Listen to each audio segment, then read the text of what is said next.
जय जोहार, नमस्कार। दैनिक छत्तीसगढ़ चैनल देख रहे हैं आप और छत्तीसगढ़ प्रदेश की आज की तमाम सभी महत्वपूर्ण बड़ी खबरों की शुरुआत आज की पहली बड़ी खबर के साथ। अन्नदाताओं को कर्ज माफी और बोनस का इंतजार इन दिनों दिखाई दे रहा है। जहां धान खरीदी केंद्रों में अभी तक किसानों की भीड़ नहीं दिखाई पड़ती। 27 दिनों में अब तक महज 12 लाख मीट्रिक टन धान की खरीदी हो पाई है। अन्य सालों की तुलना में इस साल धान की खरीदी की रफ्तार बेहद धीमी नजर आ रही है। खाद्य सचिव टोपेश्वर वर्मा के मुताबिक अब तक 12 लाख मीट्रिक टन धान की खरीदी हुई है। पिछले साल इस समय तक 17 लाख से ज़्यादा मीट्रिक टन धान की खरीदी हो चुकी थी। इस बार 5 लाख मीट्रिक टन धान की खरीदी कम हुई है। दिवाली एक बार फिर से चुनाव में किसान व्यस्त थे, जिसके चलते खरीदी कम हो रही है। साथ ही इस बार कांग्रेस प्रवक्ता धनंजय सिंह ठाकुर ने कहा है कि 2018-19 में भी कांग्रेस के कर्ज माफी और धान खरीदी मूल्य को लेकर किसान इंतजार कर रहे थे और वो धान खरीदी केंद्रों में नहीं जा रहे थे। तो प्रदेश अध्यक्ष रहते भूपेश बघेल ने किसानों से अपील की थी कि घोषणा का उनको फायदा मिलेगा, जिसके बाद किसान धान खरीदी केंद्र आने लगे। इस बार भी हालात वही है। किसानों की कर्ज माफी और 3200 रुपये में धान खरीदी का वादा किया गया है। इसके लिए किसान इंतजार कर रहे हैं। फिलहाल कांग्रेस का यही बयान है।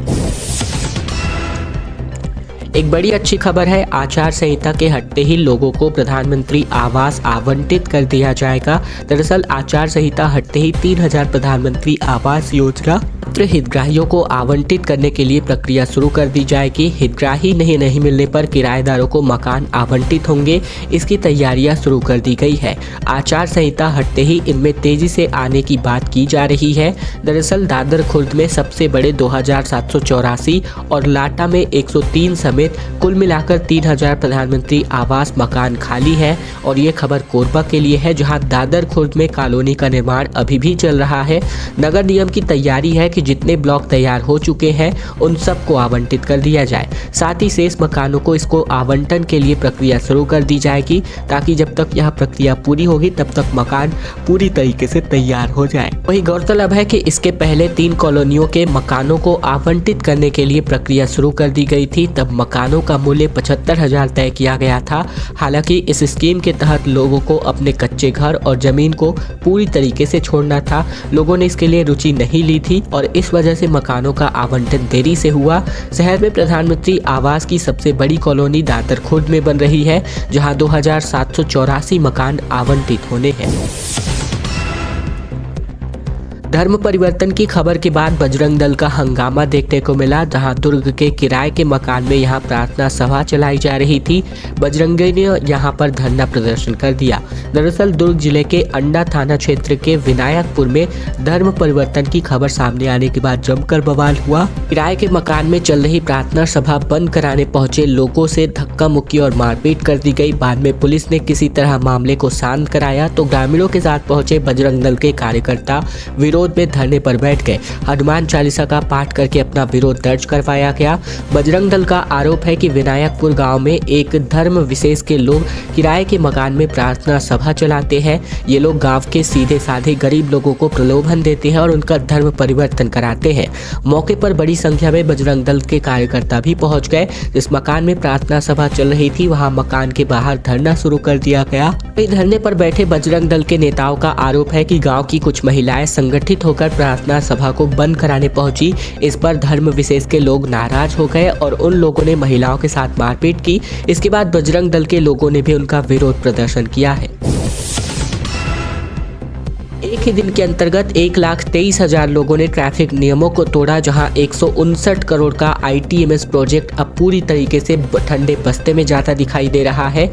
बिलासपुर में लोगों तक चालान अब नहीं पहुंच पा रहा है। दरअसल बिलासपुर शहर में एक दिन में ट्रैफिक रूल्स तोड़ने वाले की संख्या 1,23,257 है। ये आंकड़े इंटेलिजेंस ट्रैफिक मैनेजमेंट सिस्टम यानी ITMS के CCTV कैमरे से मिले हैं, जो 26 नवंबर यानी रविवार के हैं। इनमें से 70% हेलमेट नहीं पहनने वाले हैं। चालान भी कट रहे हैं, लेकिन ये नियम तोड़ने वाले वाहन चालकों के मोबाइलों तक नहीं पहुंच पा रहे हैं। इसी वजह से 159 करोड़ के ITMS का प्रोजेक्ट पूरी तरीके से फेल होता हुआ दिखाई दे रहा है। ITMS से जुड़े लोगों के मुताबिक ट्रैफिक नियमों का उल्लंघन करने से 1 लाख से अधिक मामले हर दिन ऑटोमेटिक नंबर प्लेट रीडर यानी NPR के कैमरे में कैप्चर हो रहे हैं। 13 मई को मुख्यमंत्री भूपेश बघेल ने तारबहार स्थित आईसीसी बिल्डिंग में जो है तारबहार थाना में 159 करोड़ के ITMS प्रोजेक्ट का लोकार्पण किया था। योजना के अंतर्गत शहर के 22 चौक चौराहों के 41 स्थानों पर विभिन्न प्रकार के 523 कैमरे लगाए गए थे और ये 24 घंटे चौक चौराहों से गुजरने वाले वाहनों की गतिविधियां, ट्रैफिक रूल्स का उल्लंघन करने के मामलों को रिकॉर्ड करते रहते हैं। सभी कैमरे अत्याधुनिक है और इसमें face detection, red light, speed और साथ ही स्टॉप लाइन वायलेशन इत्यादि शामिल है।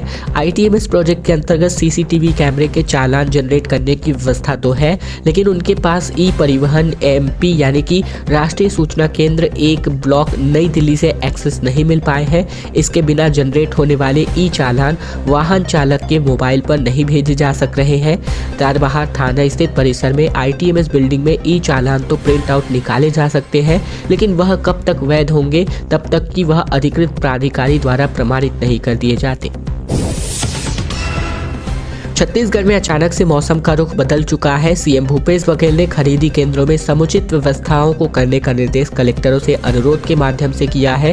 प्रदेश में बारिश की संभावनाओं को देखते हुए मुख्यमंत्री भूपेश बघेल ने धान खरीदी केंद्रों में बेहतर रखरखाव की व्यवस्था को लेकर प्रदेश के विभिन्न जिला कलेक्टरों से अनुरोध किया है। CM ने अपने ट्विटर अकाउंट हैंडल पर पोस्ट के माध्यम से इसकी जानकारी दी है। CM ने लिखा है कि प्रदेश में बारिश की संभावनाओं को देखते हुए कलेक्टरों को खरीदी केंद्रों में धान का बेहतर रखरखाव सुनिश्चित करने का अनुरोध किया है। प्रदेश में इस समय समर्थन मूल्य पर धान की खरीदी की जा रही है। धान को बारिश से बचाने के लिए उपार्जन केंद्रों में कैप कवर, ड्रेनेज सहित सभी जरूरी इंतजाम किए जाने की बात कही गई है। धान खरीदी केंद्रों पर किसान की सहूलियतों का ध्यान रखने की बात कही गई। साथ ही धान उपार्जन केंद्रों का भ्रमण करके कम बारिश से धान को सुरक्षित रखने की सभी व्यवस्थाओं को सुनिश्चित कर लेने की बात यहाँ पर अनुरोध के माध्यम से सभी जिला कलेक्टरों को मुख्यमंत्री बघेल ने कही है। किसान की खून और पसीने की कमाई जल करके पूरी तरीके से जलकर खाक हो गई। 8 ट्रैक्टर ट्राली पूरी तरीके से यहां पर जल गई। दरअसल बात करें तो छत्तीसगढ़ के मनेंद्रगढ़ जिले में धान की कटाई शुरू होते ही खेतों में आग लगने की घटना भी सामने आने लगी है। जनकपुर के तुर्रापारा में किसानों के लाखों रुपए का नुकसान होने की खबर है, जहाँ जनकपुर गाँव के खेत में धान की फसल काट करके घर के पास रखा खलिहान में रखवाया गया था, जहाँ रविवार को अचानक खलिहान में आग लगने की वजह से लाखों रुपए के जलकर धान की फसल जलकर पूरी तरीके से खाक हो गई। किसानों को इतने दिनों की मेहनत पर पूरी तरीके से पानी फिर गया। बता दें कि गांव के घर के बगल खलिहान में रखे हुए तकरीबन 8 ट्रैक्टर ट्रॉली के फसल जलकर पूरी तरीके से खाक हो गए हैं। आग लगने की सूचना पर ग्रामीणों ने आग बुझाने का प्रयास भी किया, लेकिन तब तक बहुत देर हो चुकी थी। आग लगने के कारण खेत से काटी गई लगभग 8 ट्राली धान की फसल राख हो गई, जिससे किसान को भारी नुकसान पहुंचा हुआ है। रायपुर में 600 साल से पुन्नी मेला लग रहा है। बेटा होने पर कलचुरी राजा ने हटकेश्वर मंदिर बनवाया था, जहां द्वारिकी के नाम से इखारून का नदी का नाम जो है रखा गया था। दरअसल रायपुर के महादेव घाट पर पुन्नी मेले की शुरुआत अब हो गई है। ये मेला तकरीबन 600 साल पुराना है। मेले का इतिहास यहाँ बने हटकेश्वर महादेव मंदिर से जुड़ा हुआ है। दरअसल है वंशीय कलचुरी राजा ने पुत्र रत्न की प्राप्ति के बाद हटकेश्वर मंदिर का निर्माण करवाया था। तभी से इस मेले का आयोजन लगातार किया जा रहा है। कार्तिक पूर्णिमा यानी 27 से लेकर 29 नवंबर तक ये मेला चलेगा। कार्तिक पूर्णिमा से सोमवार को हजारों श्रद्धालुओं ने पवित्र खारून नदी में आस्था की डुबकी लगाई। पुण्य स्नान के बाद लोगों ने भगवान हटकेश्वर नाथ के दर्शन किए और शाम को लोग मेले का आनंद लेते हैं। रायपुर पहुंची अमीषा पटेल, जिन्होंने कहा कि मैं पंजाब आ गई। गदर गर्ल ने कहा कि यहाँ सिर्फ तारा सिंह की कमी है। फिल्म के डायलॉग भी उन्होंने बोलकर सुनाए। बॉलीवुड फिल्म गदर 2 की एक्ट्रेस अमीषा पटेल बीते दिन रायपुर पहुंची, जहां सुभाष स्टेडियम में आयोजित एक क्रिकेट टूर्नामेंट के ओपनिंग सेरेमनी के दौरान इन्होंने अपनी फिल्म गदर 2 के डायलॉग सुनाए। इस दौरान अमीषा पटेल ने अपनी पहली फिल्म का होना प्यार है के गाने के हुक स्टेप भी किए। दरअसल अमीषा पटेल ने फैंस की डिमांड पर अपनी फिल्म गदर 2 के डायलॉग भी सुनाए। इस दौरान इन्होंने हिंदुस्तान जिंदाबाद के नारे भी लगवाए। अमीषा पटेल ने गदर 2 फिल्म को हिट बनाने के लिए लोगों का धन्यवाद किया। अमीषा पटेल ने कहा कि गदर 2 फिल्म में तारा सिंह ने जो कमाल किया है, इससे पूरे पाकिस्तान में एक बार फिर से गदर मच गया है। इसी के साथ ही फिल्म को आप सभी ने जो प्यार दिया है, सकीना और तारा सिंह को इतना प्यार देने के लिए शुक्रिया। फिलहाल ये सभी बातें रायपुर पहुंचे हुए अमीषा पटेल ने कही। मुख्यमंत्री भूपेश बघेल तेलंगाना दौरे से वापस लौटे, जहां इन्होंने कहा कि कांग्रेस के पक्ष में पूरी तरीके से माहौल, छत्तीसगढ़ के कर्मचारी ईडी और आईटी के दबाव में अपना काम कर रहे हैं। मुख्यमंत्री भूपेश बघेल 2 दिन के तेलंगाना दौरे से वापस लौट चुके हैं। 2 दिनों के प्रचार प्रसार के बाद रायपुर लौटे मुख्यमंत्री बघेल ने कहा कि तेलंगाना में सभी दल के स्टार प्रचारक पहुंचे हुए हैं। वहां जबरदस्त चुनावी माहौल और कसमकस देखने को मिल रही है। राहुल गांधी और प्रियंका गांधी लगातार जा रहे हैं, कांग्रेस आती वहां दिखाई दे रही है। सीएम बघेल ने बारिश के चलते सभी कलेक्टरों को निर्देशित किया है कि यहां बारिश अगर होती है तो सभी तिरपाल समेत कुछ रख लेंगे, समीक्षा कर ले तभी देखेंगे। आपको बता दें कि मुख्यमंत्री बघेल ने प्रदेश में बारिश की संभावनाओं को देखते हुए कलेक्टर्स को सभी धान खरीदी केंद्रों में धान के रखरखाव और बेहतर सुरक्षा के पुख्ता इंतजाम करने के निर्देश दिए हैं। छत्तीसगढ़ के टमाटर तेलंगाना, ओडिशा और आंध्र प्रदेश भेजे जा रहे हैं, इसीलिए यहाँ का टमाटर यही महंगा बिक रहा है। प्रदेश में टमाटर की अच्छी फसल होने के बावजूद इसके दाम प्रदेश में बढ़े हुए हैं। कारण थोक मंडियों में टमाटर को सही भाव नहीं मिलना बताया जा रहा है, जबकि राज्य की सीमाओं से लगे पड़ोसी राज्य ओडिशा, आंध्र प्रदेश के अलावा तेलंगाना और अन्य राज्यों में सब्जियों की मंडियों में टमाटर के भाव प्रदेश की तुलना में ज़्यादा है। इस कारण कई बड़े किसानों के अलावा टमाटर के थोक व्यापारी भी यहां से टमाटर खरीदकर दूसरे राज्यों से टमाटर खपाकर जमकर मुनाफा ले रहे हैं। इधर राज्य के लोकल टमाटर दूसरे राज्यों में खपाए जाने से थोक मंडियों में टमाटर की आवक कम हो गई है, जिसके कारण यहां भी डिमांड सप्लाई के चलते टमाटर के भाव में गिरावट नहीं आ पा रही है। हालांकि रविवार को मंडी में आवक थोड़ी बढ़ी, जिसके कारण टमाटर के भाव में मामूली गिरावट दर्ज की गई। इससे टमाटर थोक में 25 से 28 तो वहीं चिल्लर में 35 से 40 रुपए प्रति किलो पर बिक रहे हैं। एक और जहां लोकल टमाटरों को दूसरे राज्यों में खपाया जा रहा है, तो वहीं दूसरी ओर महाराष्ट्र, मध्य प्रदेश इत्यादि राज्यों से प्रदेश में टमाटर की आवक इन दिनों काफी कम है। इस बार जो है वित्त विभाग के ने अपने प्रस्ताव मांगे हैं, जहां बजट का आकार बढ़ाया जा सकता है। दरअसल वित्त विभाग ने वित्तीय वर्ष 2024-25 के बजट की तैयारियां तेज कर दी है। पिछली बार मुख्य बजट का आकार 1,21,500 करोड़ रुपए था और इस बार बजट का आकार 1,30,000 करोड़ के आसपास पहुंच सकता है। दरअसल वित्त विभाग ने बजट के लिए प्रस्ताव की मांग की है। साथ ही विभागों को इस बात भी हिदायत दी गई है कि बजट का प्रस्ताव 7% से अधिक नहीं होना चाहिए। इसके आधार पर विभागों ने पारंपरिक होमवर्क करना शुरू कर दिया है। इससे उन्हें इस बात का अंदाजा लगाया जा सकता है कि विधानसभा चुनाव के बाद जो सरकार चुनकर आएगी उनकी प्राथमिकता के आधार पर बजट तैयार करना होगा। वही यही बड़ी वजह है कि वित्त विभाग अपनी तैयारियों करने के बाद भी मुख्यमंत्री और मंत्रियों के साथ जनवरी में अलग अलग चर्चा करेगा। इसके बाद ही बजट को अंतिम रूप दिया जाएगा। वित्त विभाग ने सभी विभागों से चरणबद्ध तरीके से चर्चा करनी शुरू कर दी है। इसी के लिए विभागों को कहा गया है कि वे प्राथमिकताओं के आधार पर नए प्रस्तावों की जानकारी दें, ताकि उन पर विस्तार से चर्चा की जाए। साथ ही विभागों से कहा गया है कि यदि कोई योजना केंद्र सरकार की जैसी हो तो उसे तुरंत निरस्त करे जाए, ताकि उस राशि का उपयोग नई योजनाओं में किया जा सके। फूलों की घाटी के नाम से जाने जाने वाली केसकाल घाटी की सड़कें इन दिनों बदहाल हैं। 10 दिन में सिर्फ 4 ही मोड़ों की मरम्मत कर पाई है पीडब्ल्यूडी की टीम। रूट डाइवर्ट होने की वजह से ग्रामीणों में काफ़ी गुस्सा है। हादसे का अब खतरा बढ़ता नजर आ रहा है।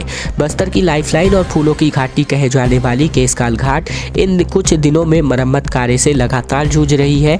भारी वाहनों का रूट डाइवर्ट कर अन्य मार्गों से भेजा जा रहा है, लेकिन 10 दिन में केवल केसकाल के 4 ही मोड़ मरम्मत हो पाए हैं।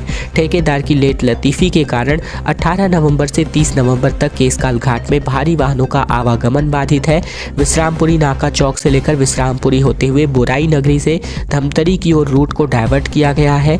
वहीं कांकेर में आने वाले वाहनों को बोराई से विश्रामपुरी होते हुए केसकाल की ओर भेजा गया है। बताया जा रहा है कि 48 लाख की लागत से केसकाल घाट के मोड़ों की मरम्मत की जा रही है। ठेकेदार ने केवल केसकाल घाट में पूरी तरह जर्जरित कुछ ही स्थानों को दुरुस्त किया है। बहुत से जगहों पर अभी भी सड़कें जर्जर हालात में नजर आते हैं। दंतेवाड़ा में नक्सलियों का उत्पात लगातार जारी है। डामर प्लांट में चौकीदार को इन्होंने बंधक बनाया। 4 हाइवा, क्रेन और जेसीबी समेत कुल 14 ऐसे वाहन हैं जिनको इनके द्वारा फूंक दिया गया है। छत्तीसगढ़ के दंतेवाड़ा जिले के भांसी डामर प्लांट में नक्सलियों ने जमकर उत्पात मचाया है। यहां खड़े निजी कंस्ट्रक्शन कंपनी के 4 हाइवा, 4 पिकअप, क्रेन और जेसीबी समेत कुल 14 गाड़ियों को माओवादियों ने आग के हवाले कर दिया। बताया जाता है कि तकरीबन 50 से ज़्यादा नक्सली यहां पहुंचे हैं। गाड़ियों के डीजल टैंक तोड़े और इन्होंने इस पर आग लगा दी। जानकारी के मुताबिक भांसी पुलिस थाने से महज 1 किलोमीटर की दूरी पर डामर प्लांट स्थित है, जहां देर रात तक जंगल के रास्ते नक्सली पहुंचे थे। इनमें से कुछ वर्दीधारी हथियारबंद भी थे। बताया जा रहा है कि नक्सलियों ने पहले प्लांट के चौकीदार को बंधक बनाया और फिर गाड़ियों के फ्यूल को टैंक को तोड़कर इस पर आग लगा दी। मंत्री अमरजीत भगत अभिनेता बनते दिखाई दे रहे हैं। छत्तीसगढ़ फिल्म में बात करें तो शहीद वीर नारायण सिंह के किरदार में नजर आने वाले हैं। रायपुर में इसकी शूटिंग की जा रही है। छत्तीसगढ़ के संस्कृति मंत्री अमरजीत भगत अब अभिनेता बनेंगे। विधानसभा चुनाव की व्यस्तता खत्म होने के बाद एक छत्तीसगढ़ी फिल्म की शूटिंग में व्यस्त हो गए हैं। फिल्म में वे शहीद वीर नारायण सिंह की भूमिका में दिखाई देंगे। फिल्म गुरु बालक दास पर आधारित है और इनका नाम बलिदानी राजा गुरु बालक दास है। फिल्म की शूटिंग रायपुर के आसपास के इलाकों में नजर आ रही है। भगत ने 2 साल पहले फिल्म साइन की थी, लेकिन वे समय नहीं दे पा रहे थे। साथ ही अमरजीत भगत ने फिल्म की शूटिंग में तकरीबन 2 साल पहले शुरू की थी और उस समय कुछ शूटिंग उन्होंने की थी। इसके बाद वे समय नहीं दे पा रहे थे। फिल्म का निर्माण निर्माता JR सोनी कर रहे हैं। ये जल्द ही थिएटर्स पर रिलीज होने वाली है। बृजमोहन अग्रवाल ने मतगणना में गड़बड़ी का रिस्क बताया। पूर्व मंत्री ने कहा कि कांग्रेस का काम लोगों को धर्मांतरित करना है। बस्तर सरगुजा में जीत का दावा इन्होंने किया। भाजपा विधायक बृजमोहन अग्रवाल ने कांग्रेस को लेकर एक दावा किया है, जहां उन्होंने स्पष्ट तौर पर कहा है कि कांग्रेस का काम धर्मांतरण कराना है।